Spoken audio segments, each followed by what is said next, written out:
Franck Atlan, bonjour. Bonjour. Vous êtes directeur de la prépa Orlom mais aussi directeur de la collection Le Choix du Succès aux éditions Studyrama, collection spécialisée sur la réussite au concours.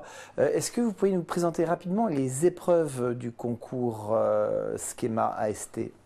Oui, alors on a affaire à un concours donc, qui est accessible aux étudiants de niveau Bac+2, donc principalement des BTS, des DUT et des licences 2. C'est un concours qui est populaire, que beaucoup d'étudiants passent, parce que Schema a réussi à attirer un public important, diversifié, hétérogène, pour une raison simple, c'est que l'admissibilité se fait sur dossier, enfin sur tâche 2, pour être clair, un test d'aptitude que l'on passe également pour tremplin, et un TOEIC. Donc il y a peu d'épreuves finalement, ce qui attire un grand nombre de candidats qui sont séduits par cette initiative de ne pas mettre trop d'épreuves écrites au premier abord, ce qui n'est pas plus mal, parce que vous savez que les étudiants qui sont en BTS, DUT ou licence 2, ils ont quand même suffisamment de travail à faire dans l'année, pour ne pas avoir à travailler trop d'épreuves écrites. Et voyez-vous, Schema a réussi à attirer un public important d'étudiants motivés par les études supérieures en école de commerce, et pour être déclaré admissible, il faut passer un tâche 2 et un TOEIC. Donc quelque part, ça reste plutôt d'une formalité, dès lors qu'on est en plus candidat à d'autres concours qui demanderaient le tâche 2, une fois qu'on l'a passé, de toute façon, le score vaut pour toutes les écoles de commerce. Donc je précise une chose là-dessus qui est importante.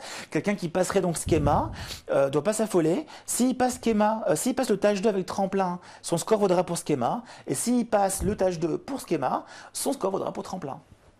Des conseils justement pour ces épreuves écrites, puisqu'elles paraissent finalement assez simples? Oui, alors c'est justement pour cela que je vais vous répondre de façon un peu curieuse. Je pense que Schema se joue à l'oral. C'est-à-dire que naturellement, il va falloir montrer un bon tâche 2, un bon TOEIC. Alors je ne vais pas non plus faire la promotion de la prépa Orlom, mais je vais quand même vous dire qu'on a une très belle préparation au tâche 2 à la prépa, qui est une préparation nourrie de longues années d'expérience de l'enseignement des tests de logique et de mathématiques pour les concours d'entrée aux écoles de commerce. Donc généralement, nos étudiants qui se préparent avec nous au tâche 2 obtiennent de bons scores qui leur assurent l'admissibilité à Schema. Bon, pour le TOEIC, ça reste une préparation personnelle qui doit être régulière, récurrente pour obtenir un score qui dépasse les 850, 880 sur les 990 attendus au TOEIC. Et l'oral, pourquoi l'oral, Nicolas? Pour une raison simple, c'est que l'oral va être tellement coefficienté dans ce concours-là qu'un échec à l'oral du concours Schema est un échec au concours tout court. C'est en plus une épreuve qui est assez attendue aujourd'hui. Je veux dire, tout le monde sait qu'il y a un CV prospectif à préparer pour ce concours-là. Alors c'est quoi un CV prospectif? C'est un CV en fait où on va, un CV projectif. Donc c'est pas la même chose.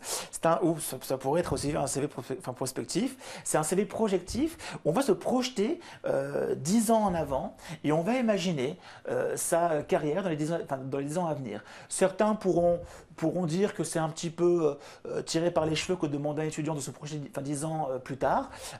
Par contre, moi, pour l'avoir travaillé cette épreuve-là avec mes étudiants et pour l'avoir simulé en entretien à la prépa, je trouve que c'est un très très bel exercice qui en dit quand même très long sur la motivation et l'envergure du candidat qu'on a en face de soi. Donc ça se prépare énormément. Alors, le CV projectif se prépare techniquement, il faut le rédiger, il faut l'écrire. Donc je crois qu'il faut faire parfois appel à des personnes qui sont en entreprise, qui ont une expérience quand même de carrière, qui savent comment se construire une carrière sur plusieurs années. Et je vais vous donner une astuce pour celles et ceux qui n'auront pas forcément la possibilité de se préparer dans le cadre d'une préparation à Orlom ou ailleurs. Je pense que le CV projectif se prépare très bien avec des sites comme Viadeo ou LinkedIn, qui sont des sites de carrière, où vous allez en fait avoir des CV qui vont être exposés en ligne. Et il suffit de trouver des CV de personnes qui ont 30, 32, 34, 35 ans pour essayer de voir comment est-ce qu'ils ont construit leur carrière et s'en inspirer librement, parce que ce sont de vraies carrières qu'ils ont, donc qu'ils ont construit dans le temps. Et je crois que s'en inspirer permet d'avoir un CV quand même assez proche de la réalité. Un timing pour ceux qui envisagent de préparer ces épreuves?